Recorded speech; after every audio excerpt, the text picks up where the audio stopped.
தன்னையே தியாகம் செய்வது அப்படின்லாம் சொல்லி கொடுத்தது. சொல்கிறவங்க தியாகம் பண்ணுறாங்களா? இறைவன் அப்படி சொல்லவே இல்லை. இறைவன் அப்படி சொல்லவே இல்லை. உங்களுக்கு பிடிச்சதை, உங்களுக்கு கஷ்டமில்லாத நீங்கள் செய்யும்போது தான் அது. நீங்கள் கஷ்டப்படுத்திக்கிட்டு செய்கிறதல்ல தியாகம். உங்களதில் அவங்களுக்கு கொடுக்குறீங்க, உங்களுக்கு கொடுக்கப்பட்டதுலேருந்து கொடுக்குறீங்க இல்லையா, அதுதான் தியாகம். உங்களுக்கு என்ன கொடுக்கப்பட்டதோ அதுலேருந்து நீங்கள் கொடுக்குறீங்க இல்லையா,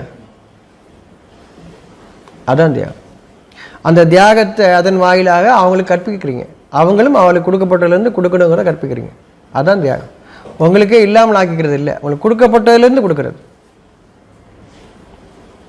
உங்களுக்கு கொடுக்கப்பட்டதுலேருந்து கொடுக்குறது. நீங்கள் சத்தியத்தை நம்பிக்கை கொள்றீங்க, நன்மையை நம்பிக்கை கொள்றீங்க,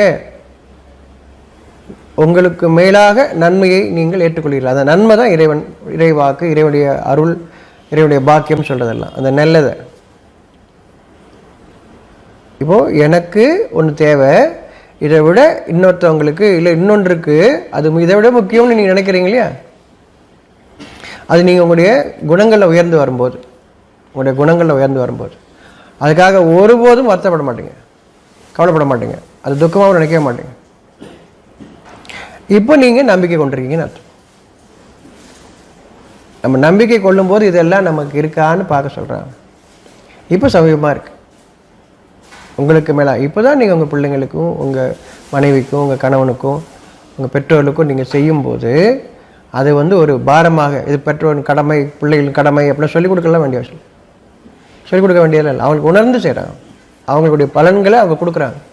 இது பாடமாக எடுக்க வேண்டியதெல்லாம் இல்லை.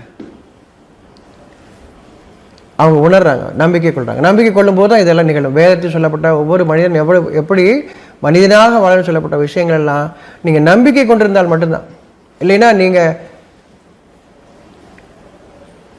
நான் ரொம்ப கஷ்டப்பட்டு செய்கிறேன்,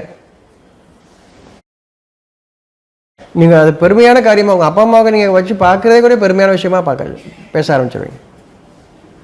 உங்கள் பிள்ளைகளை பார்க்குறதே நீங்கள்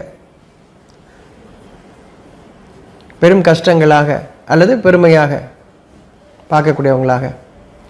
நம்பிக்கை கொண்டிருக்கும் போது இது மனிதனுடைய வாழ்க்கையாக இருக்கும். இதை நீங்கள் எடுத்து சொல்லும்போது தான் மனுஷன் சும்மா உபதேசம் பண்ணிகிட்டே இருக்காதுன்னு சொல்லுவான். அவனுக்கு எரிச்சலாக இருக்காது கேட்கும்போது. ஏன்னா அவனுக்கு தெரியாத விஷயம், தெரிஞ்ச விஷயந்தான். நம்பிக்கை தூரமாக இருக்குது, அதனால செய்ய மாட்டேங்கிறான். நம்ம நம்பிக்கை கொண்டு அதில் வாழ்ந்துக்கிட்டு இருந்தோம் அப்படின்னா பிள்ளைகளுக்கு அது சாட்சியமாக இருக்கும்.